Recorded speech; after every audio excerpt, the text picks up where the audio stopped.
বিশ্ব মুক্ত গণমাধ্যম দিবস 2026 উপলক্ষে চট্টগ্রামের পেশাদার সাংবাদিকদের সংগঠন চট্টগ্রাম রিপোর্টার্স অ্যাসোসিয়েশন এর উদ্যোগে আলোচনা সভা অনুষ্ঠিত হয়েছে।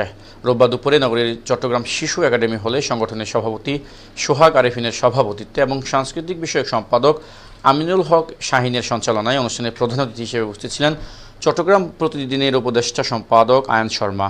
বিশেষ অতিথি হিসেবে বক্তব্য রাখেন সিআর এর সাধারণ সম্পাদক নুরুল আমিন খোকন ও সাংবাদিক উন্নয়ন পরিষদের কেন্দ্রীয় সভাপতি শহীদুল ইসলাম।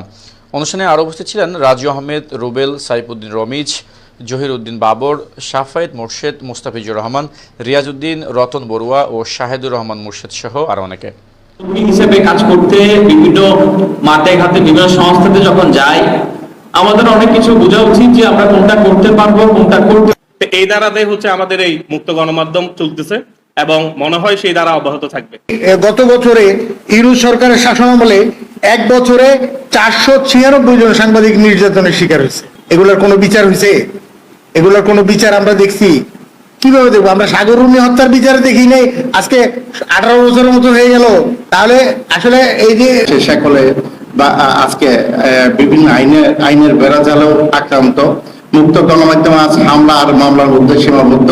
মুক্ত গণমাধ্যম আজকে সাংবাদিকদের আহত আর নিহতের মধ্যে সীমাবদ্ধ।